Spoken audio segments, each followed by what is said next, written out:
Okay, so the next topic for this video is psychic vampirism versus tantric vampirism. How to tell the difference. What is the difference? Uh, so here we go. This question was actually brought to me by Miss Rachel and also mentioned by, I don't want to butcher this name, but the first place I met this person was on Kick, so I'm going to stay with Natalie. Or is it Natalia? I'm not sure. I am Michael, the butcherer of names. Uh, so, um, the first thing I wanted to get into is Natalie's question of the overall atmosphere at the moment, the ambient energy, and what psychic vampires are feeling at the moment. You know, if you're just a psi or you're just tantric or you're both, you know, what is the, you know, are you feeling the animosity in the world right now? And the answer is yes. People don't want to be outside where I am right now. I have been called off work nearly the entire week. Nobody wants to go out. It's cold, it's drippy. I think right now, no, it's still very windy outside. We have a small storm here right now. But yes, people are either down in the trenches and in the fray and very much, you know, being a part of this very sort of almost Cuisinart type energy. It's just very, it's a lot of everything, a lot everywhere. And some people, like, they really revel in that sort of thing. And for me, it's just not my thing. I'm just like, ew. You know, I'd rather stay inside and read a book and not add anything to that kind of chaos. You know, it's like the difference between people who like storms and don't like storms. You know, some people think it's exciting, and some people are like, no, I'm under the table. I think it's really personal. It depends on, you know, the individual. Uh, Getting on to Rachel's question, I had to take a page out of Rupert Giles's book, and, you know, be like, oh, you know, a question, you know, I must consult my books. Must consult my books. And so I have two books here out of my collection. And the first one I'm going to mention is Psychic Vampires by Joe H. Slate. And this one here. And, you know, just going through it, you know, I immediately went to the glossary in the back and, you know, to look and see if I saw anything. And I didn't see anything about tantric vampirism in here. Nada. If it's in here and you've read it and you know where it is and you know what page it's on, please, you know, put that in the comments below. I didn't see that. But what I did see was some very good questions about what happens with psychic vampirism.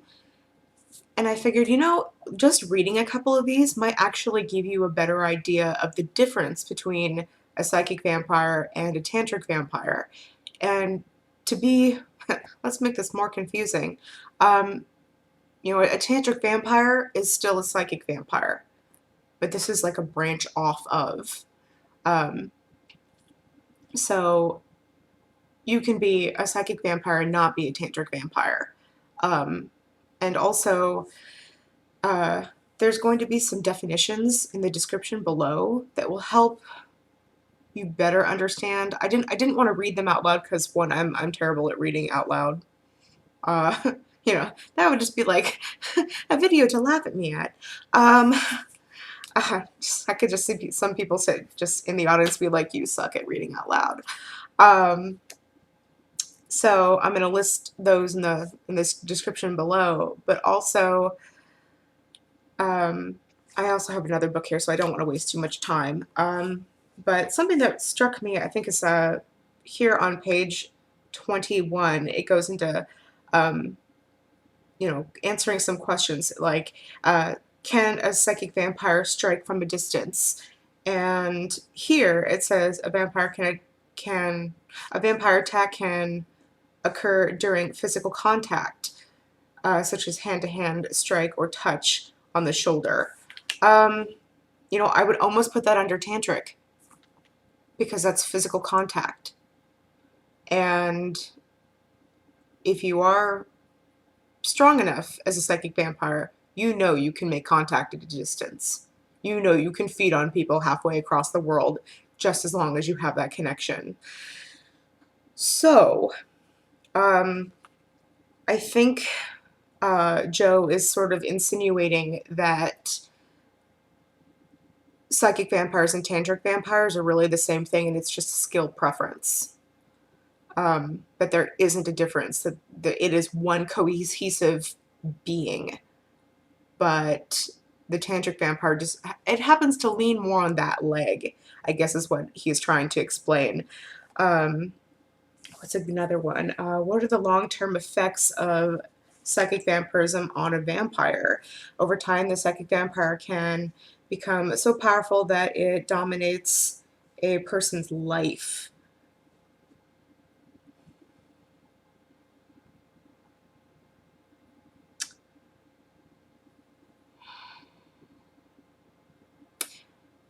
I've seen people break people down and make them their butt monkey.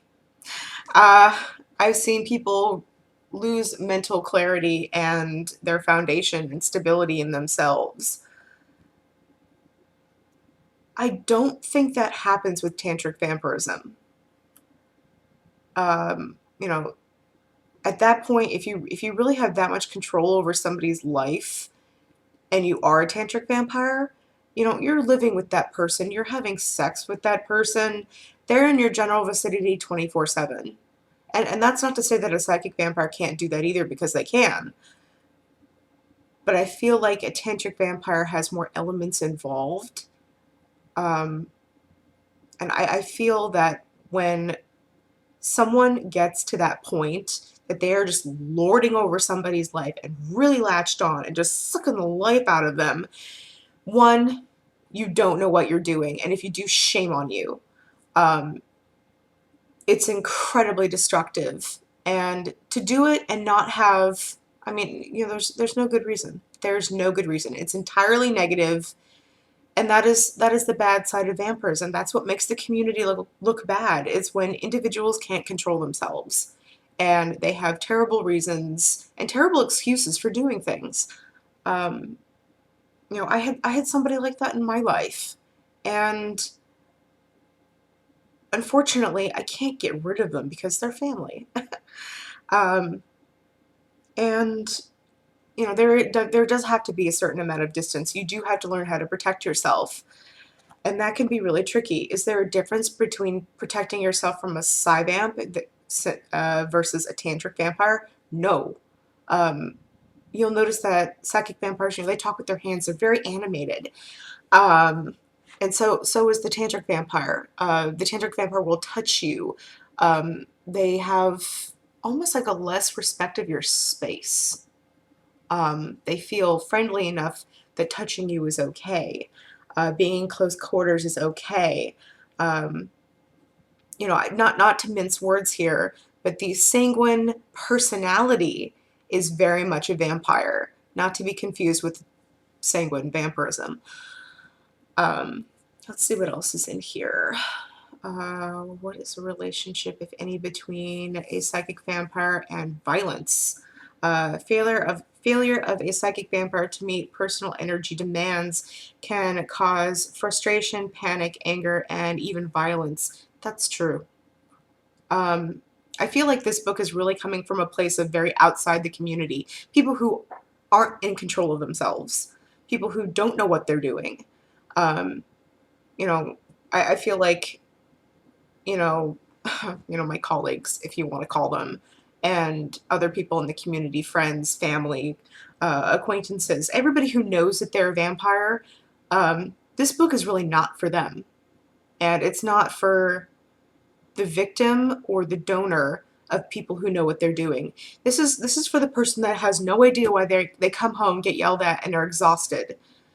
You know, this would be book one I would say, for getting into the field of vampirism. This is probably the most negative book that I can think of.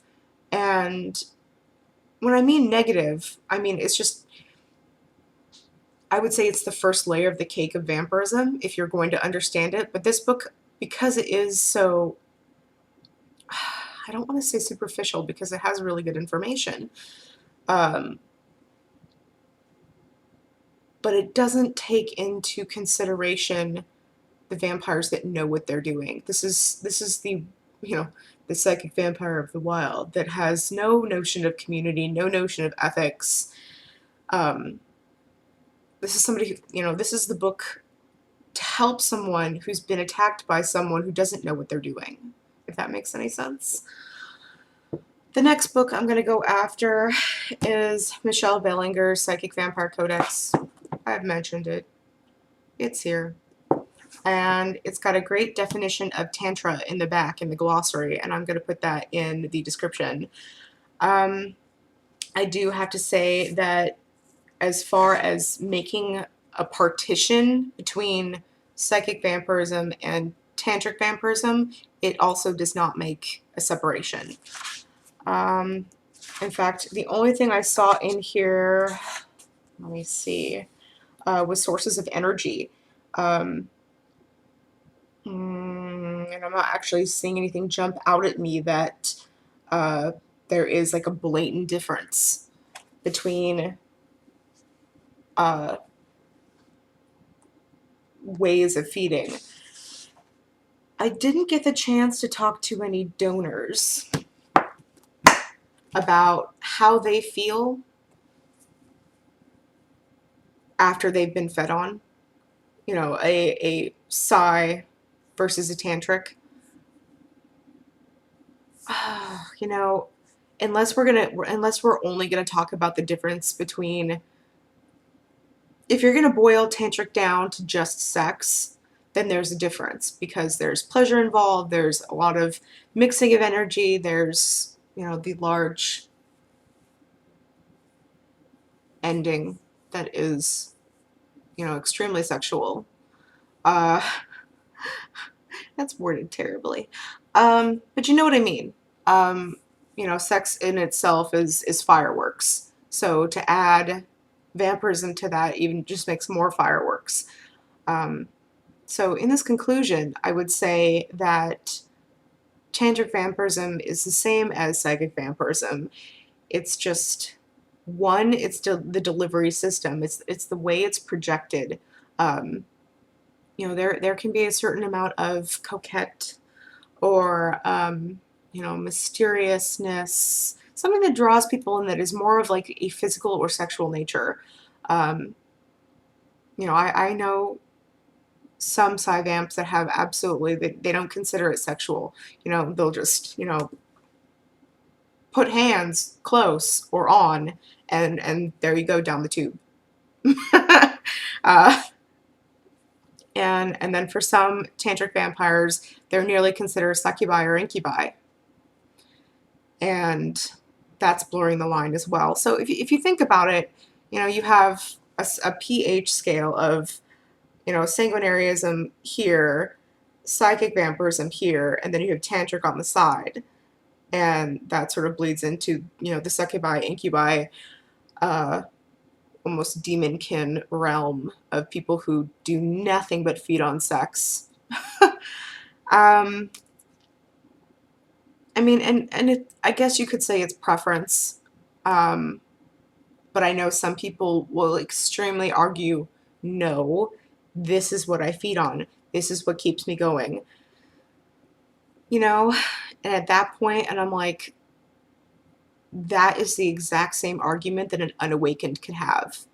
That the negative energy that they consume, the things that they do to people to get a rise out of people, you know, that hurt, that pain, that fear, that's preference too. So, you know, people, I guess you could say people manipulate, vampires manipulate other people into getting what energy they want. You know, what is the best thing that they like, their, you know, their favorite food, if you want to call it that. But you know, it's hard to tell, because I know there are tantric vampires out there that are only tantric, that realize that they only did this during sex, that this is the only time that they fed. They didn't do it anywhere else, or they thought they didn't do it anywhere else. You know, it can be the same argument with sanguinarians, is that usually they're very strong personalities. They are very romantic. They have that sanguine personality. There's not, I mean, there can be some melancholy, but you know, you never found like a phlegmatic sanguine vampire. It just doesn't happen. uh, so you could even, and you could even go further to say that even sanguine vampires are in portion psychic, because you've seen people, the way they go after people online. Don't tell me that you're not getting energy from that, because you are. You know, they do things, you know, even I even know some that are absolute trolls, that all they do all day is just troll people. And I mean, people are screaming and crying and angry, and you know, there's flame wars everywhere. And you know, I look at them, and I say, and you're not a psychic vampire? And they go, no, I'm saying. And then it's like, really? You know, would you like to explain this to me? And you know, they'll never be able to see it. And again, it's unawakened. And what do you do at that point? You know, I feel like an awakening keeps going. You know, just because you are aware that you have vampirism in your life doesn't mean that you're done awakening.